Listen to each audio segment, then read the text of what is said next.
4টের সময় বেরিয়ে 5টায় আমরা এখন কিছুটা চলে এসেছি। বারাসাত এসেছি, বারাসাত ঢুকছে, বামনগাছি ক্রস করেছি, এখন আমরা রাস্তার পাই। তো প্রত্যেকটা ছোটো ছোটো জিনিস তুলে ধরার চেষ্টা করবো আমাদের সাথে। আজকের যে ব্লগটা তোমাদের সাথে শেয়ার করছি, এটা কিন্তু আমাদের গোবরডাঙ্গা টু দীঘা বাইক রাইডের গল্প। দেখো ভোর 4টে, তখন পুরো অন্ধকার, আমাদের দেখাও যাচ্ছে না যে সময়টা আমরা বেরিয়েছিলাম।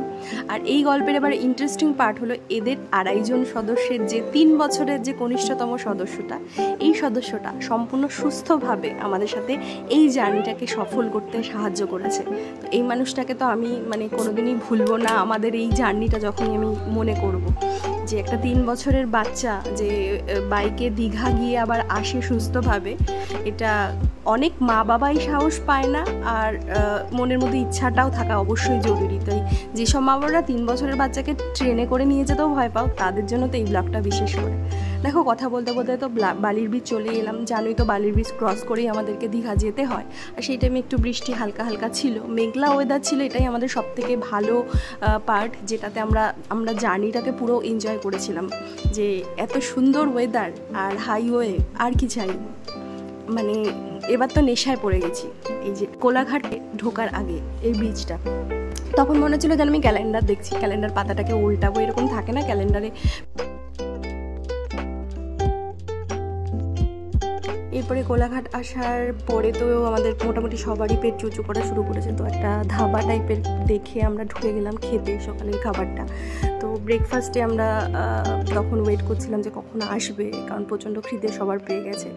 আর এক্সাইটমেন্টটাও আমাদের মনের মধ্যে প্রচণ্ড ছিল, কখন আমরা দীঘাটাকে কভার করবো, কারণ প্রথমবার বেরিয়েছি, একটু অজানা সমস্ত কিছুই।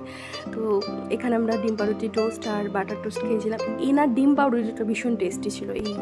এই ধাবাটার নাম আমার ঠিক মনে নেই এই মুহূর্তে, সেই মধ্যে ক্যাপচার করতেও ভুলে গেছি।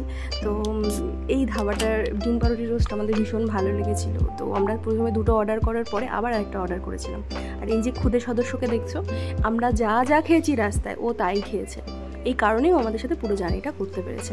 তো খাওয়ার পরে আমরা আমাদেরও নিজেদের কিছু ক্লিপ নিয়েছি, অ্যাড করেছি, আর তোমাদের সাথে শেয়ার করছি পুরো বাকি রাস্তাটা। আমাদের সাথে থাকো আর রাস্তাটাকে এনজয় করো।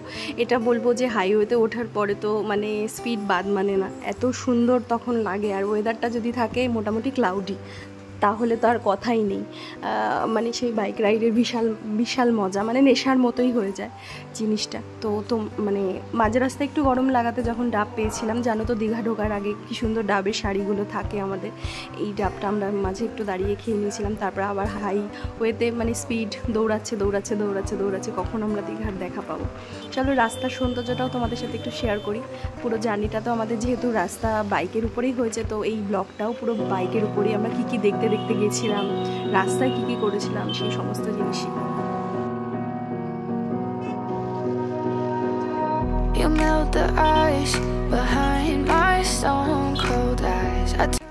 পুরো জার্নিটা চলতে যে জায়গাটা দেখি আমরা সবার প্রথম আনন্দ পেয়ে গেছিলাম, চলো বিশ্ব বাংলা গেট চলে এসেছে, ওর দীঘা চলে এসেছে। এবার আমাদের মোটামুটি সবার মনে একটা পুলক যে আমরা কখন সমুদ্র দেখতে পাবো। আমাদের ফার্স্ট বাইক রাইড কমপ্লিট হবে, সবথেকে বড় কথা। তো ফাইনালি একদম দীঘার রাস্তায়, সেই টাইমে জগন্নাথের মন্দির হচ্ছিল বিশাল বড় এলাকা জুড়ে, সেটাও একটুখানি ক্যাপচার করার চেষ্টা করেছিলাম, বাট এখানে ওঠেনি। এই যে আমাদের প্রথম সমুদ্র দেখা, আমাদের বাইক রাইড সম্পূর্ণ কমপ্লিট। তারপরেই মনের মধ্যে একটা ভীষণ আনন্দ যে আমাদের রাইড কমপ্লিট হয়েছে। এবার আমরা ওয়েট করছিলাম, এবার আমাদের হোটেল খোঁজার পালা। মোটামুটি হোটেল খুঁজে আমরা প্রচণ্ড ক্লান্ত হয়ে গেছিলাম, ওয়েট করছিলাম। তখন 11:38 বাজে, তখন আমরা পৌঁছেছি দীঘা। এই হোটেলে ঢুকে আমার পাইলট পুরো ক্লান্ত হয়ে শুয়ে পড়েছে, হাতে দেখো দাঁত। তো ফেস্ট নিলাম খেয়ে দে, সেই দুপুরটা আর আমরা বেরোইনি। তো বিকেলবেলা আমরা পুরো ফ্রেশ হয়ে সবাই মিলে লোকাল মার্কেটটা দেখার জন্য গিয়েছিলাম। আমরা ছিলাম নিউ দীঘাতে। তো এই যে আমরা বেরিয়ে পড়েছি সবাই, লোকাল শপ একটু শঙ্খ খোঁজার চেষ্টা চলছিল। শঙ্খগুলোর এত দাম যে আমরা কিনে উঠতে পারিনি। তারপরে জুয়েলারির দোকানগুলোতে ঘোরাঘুরি করছিলাম, যে জানি তো যে জুয়েলারির সাথে আমার এখন কতটা কানেকশান, যেহেতু শ্যুট পারপাসে লাগে, সেই কারণে একটু খোঁজ করছিলাম যে কীরকম কী জুয়েলারি আছে। মাছের দোকানগুলো একটু ঘুরে দেখছিলাম। জানি এখান থেকে খাবো না, উদয়পুরে গিয়েই খাবো, তবু একটু ঘুরছিলাম, দেখতে ভালোই লাগে। তারপরে গিয়ে আমরা একটু সি বিচের পাড়ে বসেছিলাম। সেই টাইমটা পুরো বিদ্যুৎ চমকাচ্ছে, সমুদ্রের উপরে বিদ্যুৎটা এসে পড়ছে বৃষ্টি আসার আগের মোমেন্টে। সেই মোমেন্টটাও খুব সুন্দর, এনজয় করছিলাম, সবাই মিলে গল্প করছিলাম, চা কফি সবই যা আসছিলো সেগুলো খেয়ে, যেটা করে থাকি আমরা নিউ দীঘায় গিয়ে সন্ধ্যেবেলায়, সেটাই সবাই মিলে একটু বাওয়ালি করছিলাম। তারপরে আমাদের পুচকেটাকে বাহুবলী বানিয়ে আমরা একটু ফটো ভিডিও চলছিল, ও একটু কিছু বায়না করছিল, সেগুলো একটু কিনে দিয়ে ও যাতে মজা পায়, এতটা জার্নি করলো ও। তো এটা হলো পরের দিন সকালে আমাদের প্ল্যান মতো আমরা যাব হচ্ছে ভোরবেলা উঠে মোহনায় মাছ ধরা দেখতে, যেটা আমরা দীঘাতে এসে কোনোবারই যাইনি। মাছ ধরা দেখতে যাচ্ছি মোহনাতে সকাল সকাল ঘুম থেকে উঠে, মোহনা শঙ্করপুর। হ্যাঁ, যেহেতু আমরা একবার বাইক নিয়ে এসেছি সে কারণে দেখুন ব্যাপারটা হচ্ছে দীঘা তো সবাই আসছে এখন, দীঘা তো আমাদের মেলার মতোই হয়ে গেছে, প্রত্যেক বছরই সবাই বছরে না মাসে আসছে, কিন্তু আমাদের কাছে এবার স্পেশাল দীঘা আর ব্লগটা করা, কারণ আমরা এবার বাইক নিয়ে এসেছি। এই যে দেখো আমাদের ক্ষুদেতম সদস্য যখন মার সাথে হেঁটে যায় তখন ওকে পুরো ডোরেমন লাগে মাথায় হেলমেটটা পরলে। তো আমরা মোটামুটি রেডি হচ্ছি মোহনার উদ্দেশ্যে, মোহনায় যাওয়ার জন্য। তো চলো মোহনার রাস্তাটাও তোমাদের সাথে শেয়ার করি।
তো মোহনা কাছে মার্কেটে এসে তো তোমরা প্রথমেই যেটা পাবে সেটা হচ্ছে শুটকি মাছ। যারা শুটকি মাছ খেতে ভালোবাসো তারা তো এখানে সব রকম শুটকি মাছের অপশান পেয়ে যাবে। যেহেতু আমি ভালোবাসি না সে কারণে আমি দামটা জিজ্ঞেস করেও দেখিনি যে এখানে শুটকি মাছের কীরকম কী দাম পাওয়া যায়, তবে যেটুকু দেখে বুঝলাম সব মাছই পাওয়া যায়।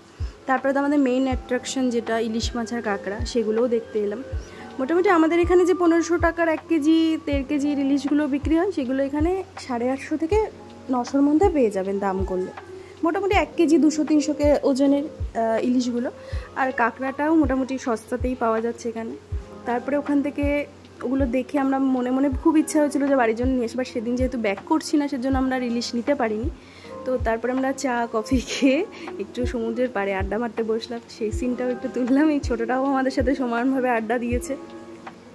একটু ইন্ডিভিজুয়ালি বসে গল্প করছিলাম আমরা, কীরকম কী লাগছে সেই মোমেন্টে আমাদের খুব ভালো লাগছে, আমাদের রাইডিংটা ভীষণ এনজয় করছি। তো ওই দিন আমরা দীঘা মোহনা যাওয়ার পরে আমাদের প্ল্যান ছিল আমরা উদয়পুর যাব, তো কথা মতো আমরা উদয়পুর পৌঁছে গেছি। আর উদয়পুরে এসে একটাই জিনিস, ভাইবসটা তো ভীষণ বিরক্তিকর লাগে, চারপাশে যে একটা মানে বিচ্ছিরি একটা পরিবেশ তৈরি হয়ে গেছে এখন উদয়পুরে, সেই জিনিসটা এখন আর একটুও ভালো লাগে না। বাট একটা জিনিসই ভালো লাগে, সেটা হচ্ছে কাঁকড়া, আর যেটা খাওয়ার জন্য আমরা যতবারই যাব ততবারই যেন প্রত্যেক দিন গিয়ে সেই জিনিসটার অনুভূতি নিয়ে আসি। তো এবারেও সেই কথা মতো গিয়েছিলাম। তারপরেই চলে এসেছিলাম আমাদের দুপুরের খাবারে। আমরা দুপুরের সেদিনকে আমাদের পাশে একটা হোটেল, যেটা থেকে আমরা প্রত্যেকবার খাই, খুব টেস্টি খাবার হয়, তো সেখানে গিয়েই আমরা ভাত মাছ খেয়ে নিয়েছিলাম। খাওয়ার পরে তো পেট ভর্তি, এবার চলো একটু ফটো ভিডিও হোক সমুদ্রের পাড়ে বসে। তো সেই কথা মতো আমরা সমুদ্রের পাড়ে গেলাম। এটা ছিল তার পরের দিনের গল্প, যেদিনকে আমরা সমুদ্রে স্নান করিনি, ওরা 3জন সমুদ্রে গেছিলো স্নান করতে, আমরা একটু আশপাশের এলাকাটা ঘুরে দেখছিলাম। ঘুরতে ঘুরতে চলে গেছিলাম শঙ্করপুরে। তো শঙ্করপুরের ওয়েদারটা খুব সুন্দর লাগে, সি বিচটাও খুব সুন্দর লাগে, তো একটু শঙ্করপুর ঘুরে এলাম। সেই চলো তোমাদের সাথে একটু শঙ্করপুরটাও শেয়ার করে ফেলি।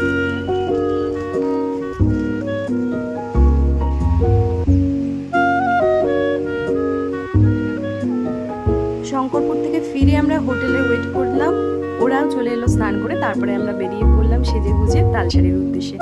এবারে দীঘা জার্নির আর একটা মোস্ট ইন্টারেস্টিং পার্ট ছিল, আমরা নৌকায় করে এবার তালসারি গেছিলাম। সবাই বাইকে করে যায়, আমরা নৌকায় করে গেছিলাম। তো ওরা আমাদেরকে একটা নতুন আইল্যান্ডে নিয়ে গেছিলো, যে আইল্যান্ডটা ভীষণ সুন্দর একটা আইল্যান্ড। এই যে দেখো কেত মারা চলছে, তো আমরাও একটু কেত মেরেছিলাম, এইটুকুই কেত মেরেছিলাম, তারপরে বাকিটা ইতিহাস। তারপরে তালসারি পৌঁছে লাল কাঁকড়া দেখার বা ধরার চেষ্টা চলছিল। ছোট ছোট লাল কাঁকড়ায় ভর্তি এই জায়গাটা তালসারির পাশেই একটা দ্বীপ। তো এই দেখো, আর সমুদ্রে সত্যি কথা বলতে গঙ্গায় আমার চড়তে ভয় লাগে নৌকা, বাট আমার সমুদ্রে ভয় লাগেনি। মাঝে একবার একটু হেলেছিল, বাট তাও জার্নিটা খুব ভালো লেগেছিল, কারণ সিনিক বিউটিটা এত সুন্দর ছিল। এই আইল্যান্ডটায় আমাদেরকে ছেড়ে দিয়েছিল, পুরো ফাঁকা একটা আইল্যান্ড। এবার দীঘাটাকে এই কারণেই আবার একটু নতুন লেগেছে যে আমরা অনেক কিছু নতুন দেখেছিলাম এবারে গিয়ে, যেগুলো আমরা অন্যবার গিয়ে এক্সপ্লোর করার সুযোগ বা সময় কোনোটাই হয়নি। তো এবার সেগুলো করতে পেরেছিলাম।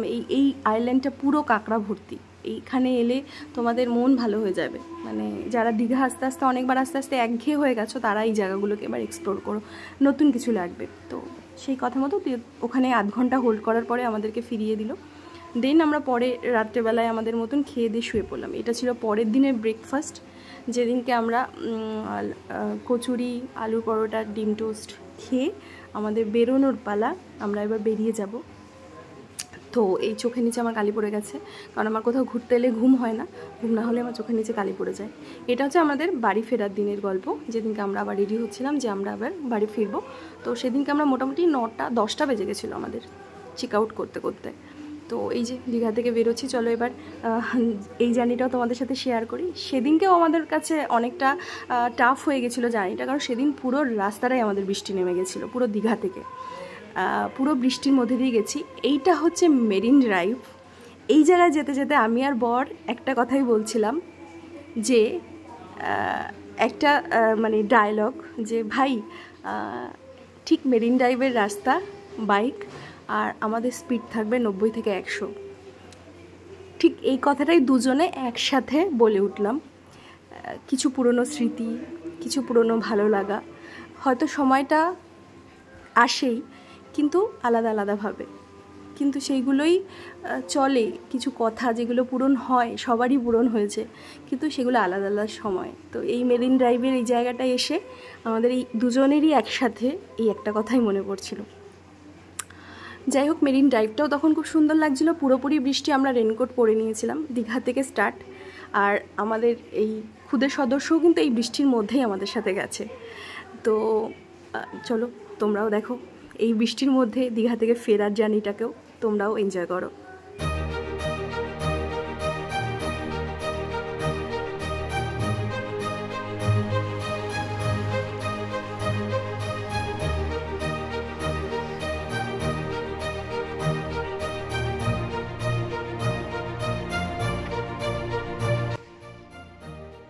হঠাৎ করে ঠান্ডা ঠান্ডা ওয়েদার পেয়ে আমাদের একটু ঘুম পেয়ে গেছিলো, তো আমরা রাস্তার মধ্যে একটু ব্রেক নিয়ে চা কফি খেয়ে নিচ্ছিলাম।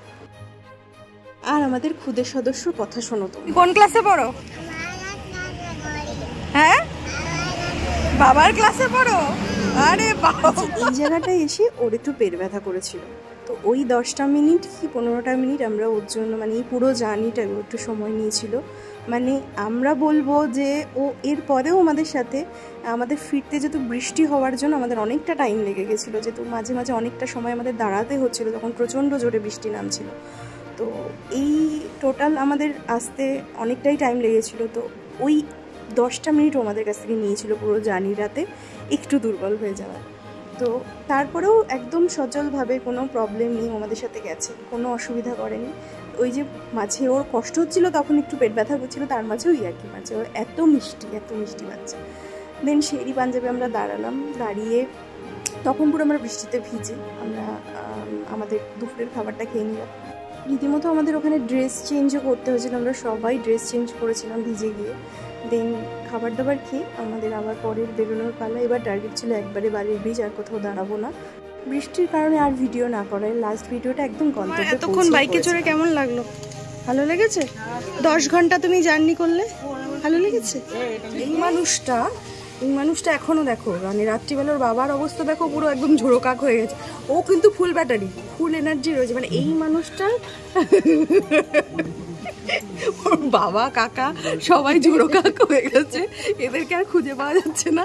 কিন্তু একে দেখো, মানে এই যে মানুষটা, এর সাথ না থাকলে তো আমরা এই ট্রিপটা কমপ্লিট করতে পারতাম না। তো ওকে মানে ও হয়তো ভবিষ্যতে দেখবে, যখন ও তো 3 বছর এখন কিছুই বোঝে না, এটা থাকবে স্মৃতিতে, অবশ্যই ও দেখবে ও কী করলো। ও তো মানে একটা রেকর্ড করে ফেলেছে। আমার তো মনে হয় না যে কোনো মা বাবা সাহস পাবে এই 3 বছরের বাচ্চাকে নিয়ে যাওয়ার বাইকে করে, আর না তো কোনো বাচ্চা টানতে পারবে। আমার মতে মনে হয় না, আমার মতে মনে হয় না যে এতটা সাহস নিয়ে কেউ এই ট্রিপটা করতে পারবে আর এরকম সুস্থ থাকতে পারবে। তো এটাই, এর জন্যই আমাদের কমপ্লিট হয়েছে মানে বাইক ট্রিপটা এখন, ঠিক আছে। অবশ্যই তার মা বাবার জন্য, ওরা সেইভাবে ওকে ইয়ে করেছে বলেই, আমরা হলে হয়তো পারতাম না। চলো, আমাদের সাকসেসফুলি কমপ্লিট, আমরা বাড়ি যাব এবারে। প্রতিদিন সন্ধ্যাবেলায় এই টি স্টলে এসেই আড্ডা মারতাম, চায়ের আড্ডা। এই টি স্টল থেকেই আমাদের যেহেতু দীঘা যাওয়ার প্ল্যানটা হয়েছিল, আর এই টি স্টলে এসেই আমরা দীঘার ট্যুরটাকে কমপ্লিট করে মিট করেছিলাম। তো এখান থেকে আমাদের সাকসেসফুলি দীঘার জার্নিটা কমপ্লিট হয়েছিল। চলো, যারা ধৈর্য নিয়ে ব্লগটা পুরো ভালোবাসার সাথে দেখলে তাদেরকে আমার তরফ থেকে অনেক ভালোবাসা। আমাদের চ্যানেলের সাথে থেকো, পাশে থেকো, ভালো লাগলে একটু লাইক কমেন্ট করো। Thank you so much.